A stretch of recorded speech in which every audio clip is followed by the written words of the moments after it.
નમસ્કાર, તમે જોઈ રહ્યા છો ટીવી 17 ગુજરાતી।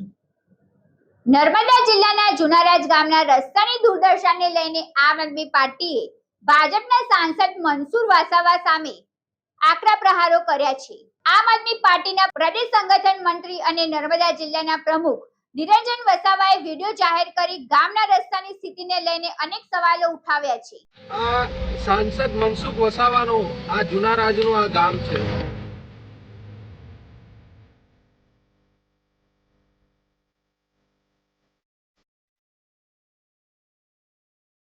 આ રોડ જે છે જુનારાજ થી લઈ અને છેક કરજણ ડેમ સુધીનો ત્યાં આ જ પરિસ્થિતિ છે।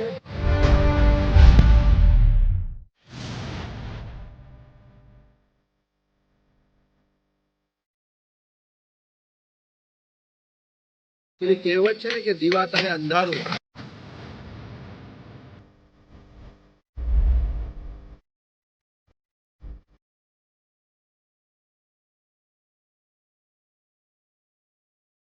જેવી ચીનકુવા ગામની પરિસ્થિતિ છે, જેવી તુલસેડા ગામની પરિસ્થિતિ છે, એવી જ પરિસ્થિતિ આ સાંસદ સભ્યના ગામની આ પરિસ્થિતિ।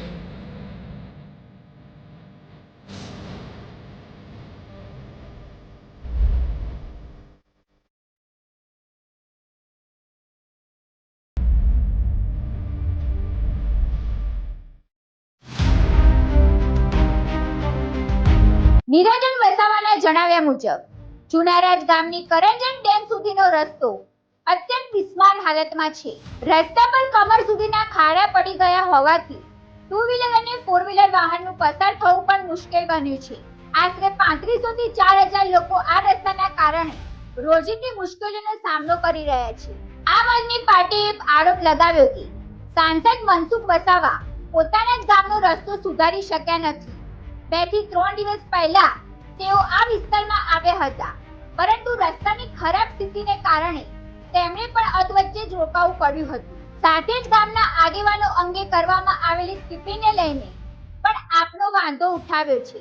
નિરંજન વસાવાએ વધુમાં જણાવ્યું કે આ રસ્તાની ખરાબ હાલતને કારણે વિદ્યાર્થીઓને ઉચ્ચ અભ્યાસ માટે જવામાં મુશ્કેલી પડે છે। ગંભીર દર્દીઓને હોસ્પિટલ પહોંચાડવામાં પણ ભારે હાલાકી થાય છે। તેમણે ડબલ એન્જિન સરકાર પર પ્રહાર કરતા પ્રશ્ન કર્યો કે શું આજ ગુજરાત મોડેલ છે? મારે કહેવાનું એટલું જ છે કે જે સાંસદ આજે પોતાના ગામનો રસ્તો નથી બનાવી શકતો અને જે સામાન્ય લોકો છે એ લોકોને રાક્ષસ એમ જણાવે છે। આજે આ જનતા એ ખૂબ સારી રીતે જાણે છે કે જે શકુની મામાના રૂપમાં જે રાક્ષસ છે આ વિસ્તારમાં એ રાક્ષસ જ આ બધા જે આગેવાનો જે લોકો લડત લડે છે, સરકારને યોગ્ય રજૂઆત કરે છે, એ જ આ સાંસદશ્રીને ગમતું નથી। અમારે આ સાંસદશ્રીને કહેવું છે કે તમે બહુ ફાંકા ફોજદારી કરો છો, તમે બહુ મોટી મોટી વાતો કરો છો, પણ તમે તમારા આ ગામનો રસ્તો જુઓ। આ ખરેખર આ કેવી પરિસ્થિતિમાં છે। આજે આ ગામના લોકો નથી અહીં 1 થી 8 ધોરણની સ્કૂલ છે, 8 ધોરણ બાદ એ લોકો નથી 10-12ની એક્ઝામ આપી શકતા કે નથી કોલેજ કરી શકતા, કેમ કે આ રસ્તામાં ના તો 2 વ્હીલર બાઇક જઈ શકે છે, ના તો કોઈ 4 વ્હીલર બાઇક જઈ શકે છે। કોઈને ડિલિવરી થાય, કોઈને ગંભીર બીમારી થાય કે કોઈને સાપ કરડી જાય, લોકો રસ્તામાં જ ઝોલી લઈને અહીંયા ગાડી જાય છે અને રસ્તામાં મૃત્યુ પામે છે। ગયા વર્ષે પણ 2-3 એવી દુઃખદ ઘટનાઓ બની, જેવી ચીનકુવા ગામની પરિસ્થિતિ છે, જેવી તુલસેડા ગામની પરિસ્થિતિ છે, એવી જ પરિસ્થિતિ આ સાંસદ સભ્યના ગામની આ પરિસ્થિતિ છે।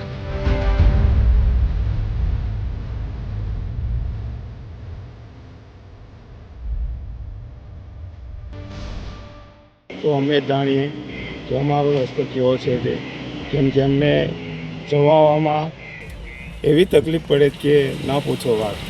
બોટમાં જઈએ તો બોટવાળા ટાઈમસર મળતા નથી ને કંઈક બીમાર કે ઇમરજન્સીમાં અમે લઈ જવાનું હોય ને તો ઝોલામાં કરીને બી લઈ જઈએ। આપના જણાવ્યા અનુસાર તેમની રજૂઆત બાદ જિલ્લા પંચાયત પ્રમુખ દ્વારા જેસીબી મોકલીને રસ્તાનું સમારકામ શરૂ કરાયું છે। સાથે જ તેમને યાદ અપાવ્યું કે ગત વર્ષે ધારાસભ્ય ચેતર વસાવાએ આ મુદ્દે પદયાત્રા કરી હતી અને અનેક સ્તરે રજૂઆત બાદ રસ્તાનું કામ શરૂ થયું હતું। હવે આ મુદ્દે સરકાર અને સ્થાનિક પ્રશાસનનું પગલાં ભરે છે અને જૂના રાજના લોકોને કાયમી રાહત ક્યારે મળશે તેના પર સૌની નજર રહેશે. આવા જ વિશ્વસનીય સમાચાર માટે જોડાયેલા રહો TV17 ગુજરાતી સાથે.